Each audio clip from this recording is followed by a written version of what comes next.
Hello, people. Welcome to Metal Gear Solid 3. Sneaky. So we are playing this through my Xbox, through my capture card.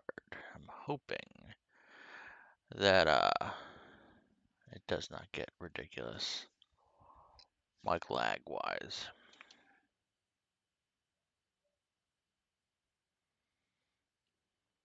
Blue Point Games.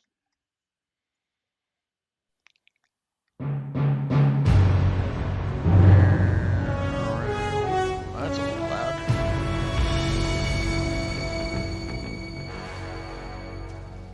What a thrill, with darkness and silence through the night. What a thrill. So, on a side I'm note, searching and I'm melting. I did order a PS3, so we are going to be playing Metal Gear Solid 4. I like the game that much. Like, yeah, I am that much of a dork. Oh, this is the, okay. Okay, this is the, what's it called version?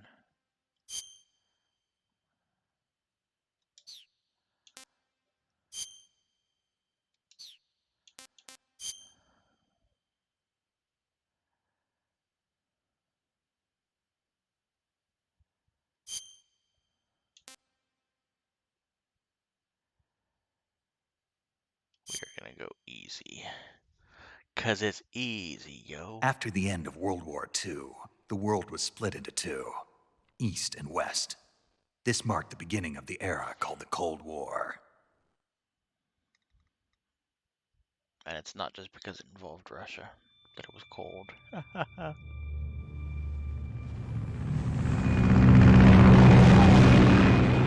So again, just like last time, what I had said about Metal Gear Solid 2, this takes it to a different level. The gameplay's even easier. Okay, easier is a bad word. The gameplay's even more fluid.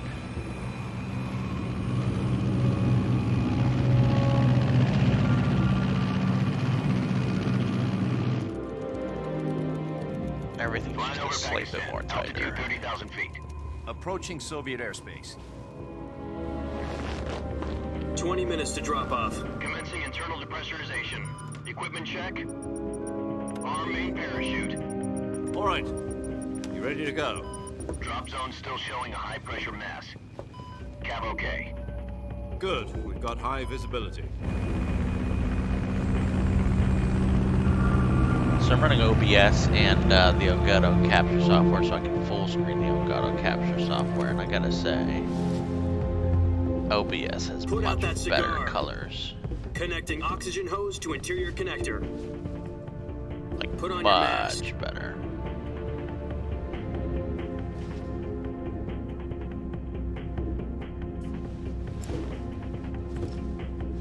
Does this panty waste know what he's doing?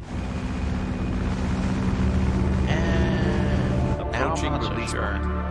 I think it is maybe 10 minutes to like drop off. oversaturated. Hey, are you It's deaf? also two different panels. He said put out the cigar and put on your mask. Speaking of my second 1440p panel, I'm not sure if I told you guys I got a Pixio. It is really good. I really do like it. Got a Pixio and an Asus Tough. Which the Tough series used to suck, but does not suck anymore. It is really good. Depressurization complete. Checking oxygen supply. 6 minutes to drop off. Opening rear hatch. Oh, because I've beaten the game before. You're not going to get to see the joke. Sunrise.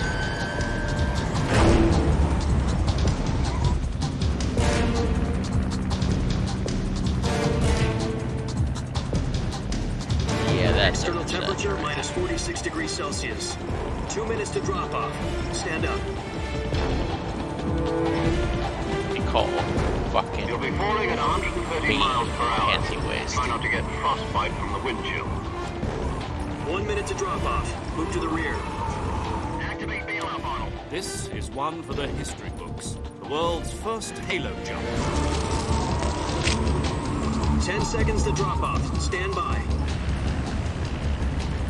Status okay. All green. Prepare for drop-off. Countdown. 5, 4, 3, 2, 1. Spread your wings And fly. God be with you.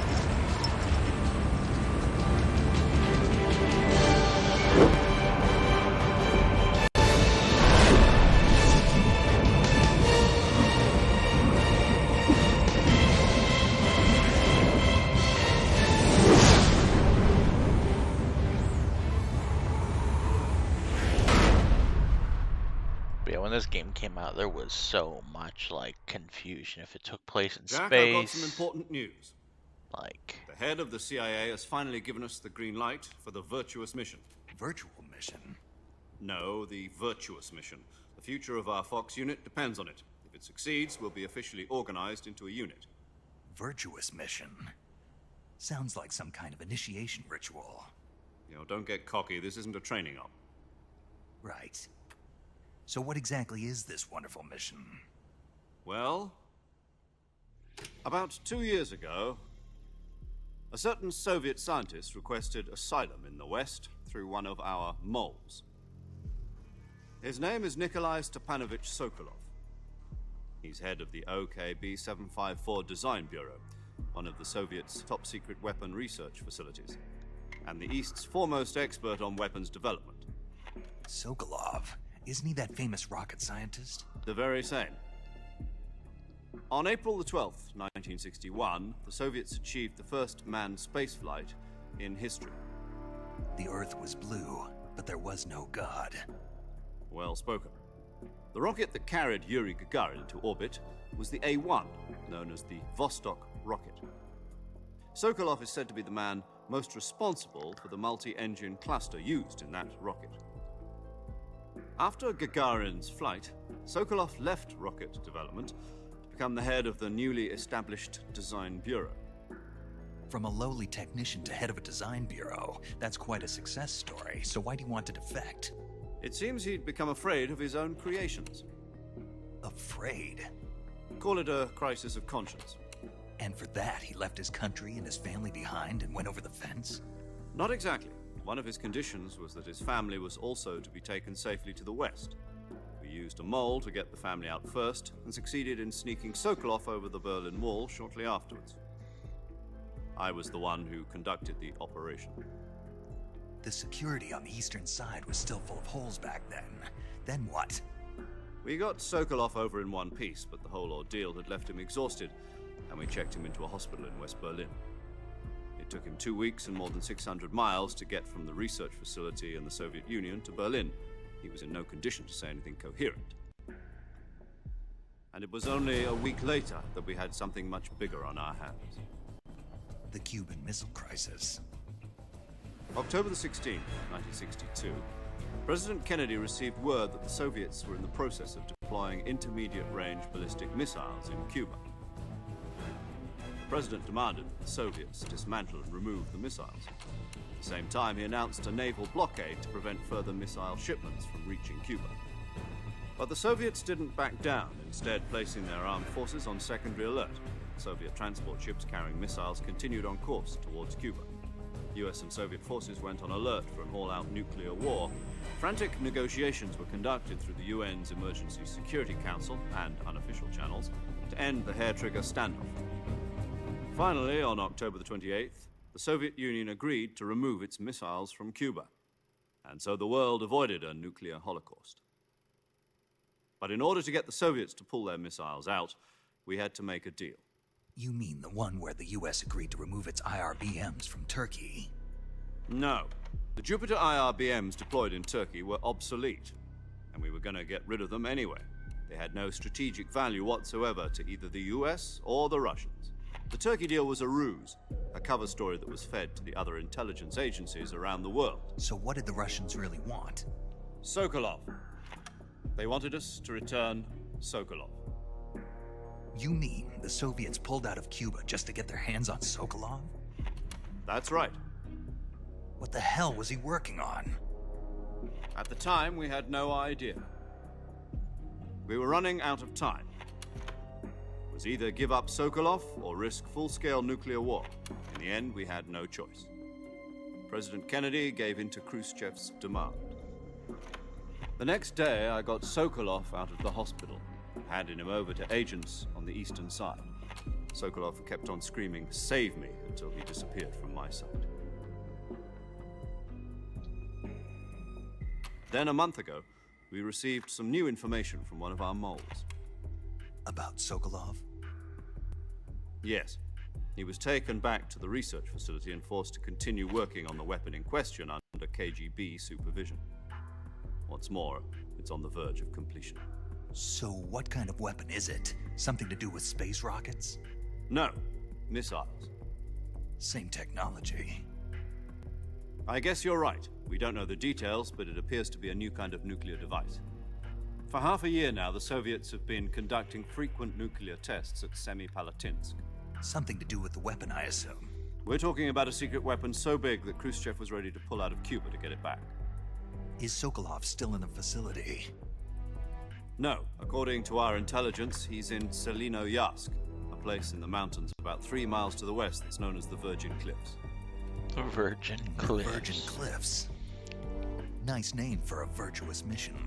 They moved him there just recently. Why? Apparently, they're conducting a field test of the weapon, but it's our best chance to get him back. This mission would never have been possible if he was still in the research facility. This is our last chance. Sokolov must have known that too when he contacted us.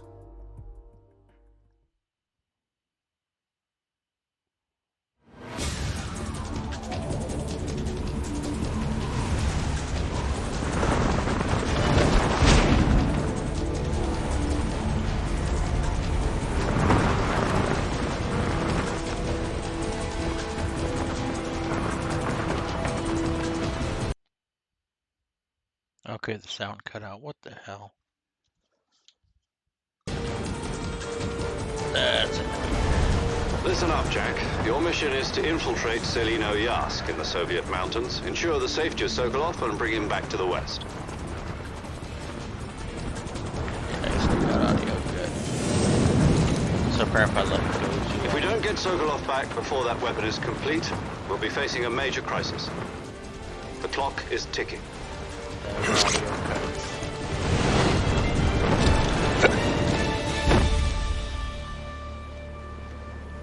Once we've confirmed the rescue of Sokolov, stand by at the recovery point. A recovery balloon will be dropped at that point. Helium will be pumped into the balloon to inflate it. The process takes about 20 minutes. Once it's complete, the gunship's arm will latch onto the balloon and pull it up. The Fulton surface-to-air recovery system. I'm familiar with the theory. Take it easy. It's been combat-proven. Do you think Sokolov is up to it? The shock will be less than during a parachute jump, and the arm can handle up to 500 pounds. So you're planning on going over the border in a single combat talon? She's equipped with 2 6-barrel 20mm Vulcan cannons, as well as 2 40mm machine guns. Sounds like she could hold her own against a battalion of tanks. Even with the fuel in the reserve tank, we're facing a 4-hour time limit. If all goes well, it shouldn't take more than a few hours. Home in time for dinner. If all goes But well. if anything goes wrong, You'll be eating dinner, Don't worry breakfast, about that. and all I'm the rest of changing your up meals in batteries the when jungle. one battery just charged to full.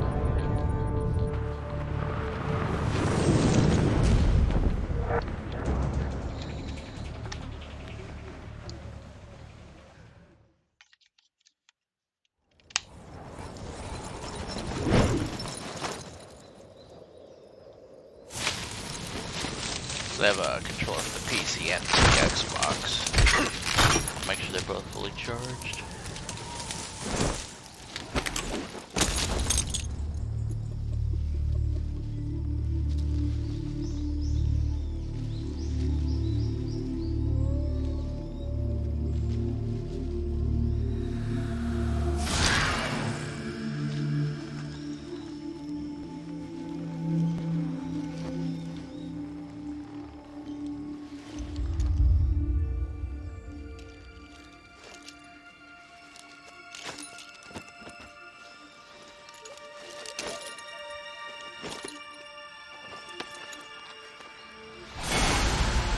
Nope. Yeah, so when you first took off your mask, I think it changed after you beat the game once.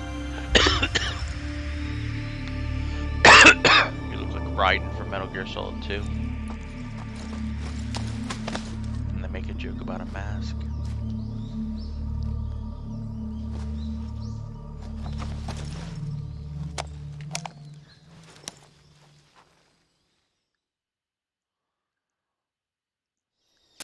Do you copy?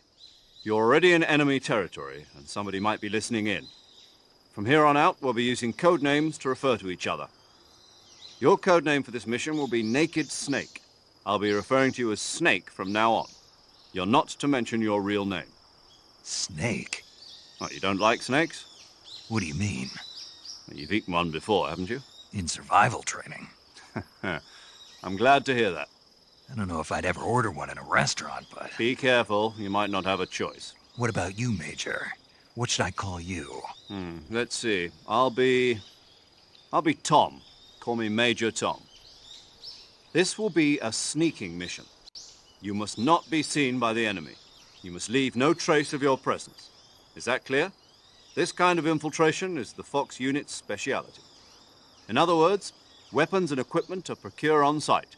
That goes for food as well. You're completely naked, just as your name implies. Great. Now I see why you asked me if I like snakes. So I by the suppose way, calling me this is Snake not was your idea of a joke, Big too. Boss. This is No. Or I'm sorry, There's this a good is reason not for Solid that. Snake. I'll This tell is you Big later when the Boss. time is right. Gotcha. Getting back to the subject, how exactly am I supposed to feed myself? You've been issued a knife and a tranquilizer gun. Use them to hunt for food. You'll also find some medical supplies in your backpack. Yeah, about the backpack. I lost it in a tree on the way down. I see. Well, you'd better go back and get it then. You know where it is? No problem. I can see it from here. It's stuck on a branch. To climb a tree, stand in front of a tree that's covered in ivy and press the action button. I'll be monitoring your progress over the radio. We can't risk violating Soviet airspace, but I'll be in the gunship. My frequency is 140.85. I'll give you a call if I need to talk to you. If you need to talk to me, use the send function. Okay, Snake, go get your backpack. Will do, boss man. Now, in the original version of Metal Gear Solid 3, it was kind of fixed camera angles. You couldn't adjust the camera. This is the, like, I think it was called Subsistence version. Yeah, there's a little bit of lag. I'm not sure now.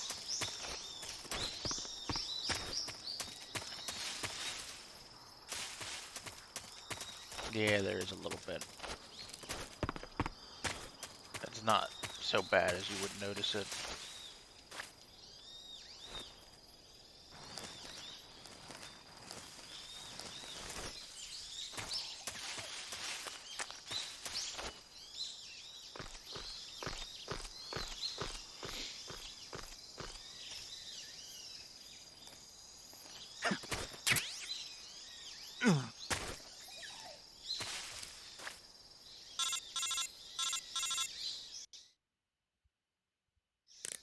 I see you've retrieved your backpack, Snake. To equip a weapon, it's necessary to take it out of your backpack. In the survival viewer, choose Weapon from the backpack. Your available weapons will be displayed in a window in the upper left. From that list, choose the weapon you want to equip and press the Enter button. For other equipped items, just do the same thing from Item. Got it. Use the survival viewer backpack. Yep, that's right. Survival is fundamental to this mission. After you've been out in the field for a while, your stamina will start to drop. If your stamina gets too low, it'll affect your performance. You won't be able to shoot accurately, for example, and your wounds won't heal as smoothly. Keep an eye on your stamina so you don't run out. To recover lost stamina, you can hunt for local flora and fauna. You can use either your tranquilizer gun or your knife to hunt. My only weapon is a Mark 22 Hush Puppy tranquilizer gun? That's right. It's been fitted with its own suppressor. However, the suppressor will deteriorate every time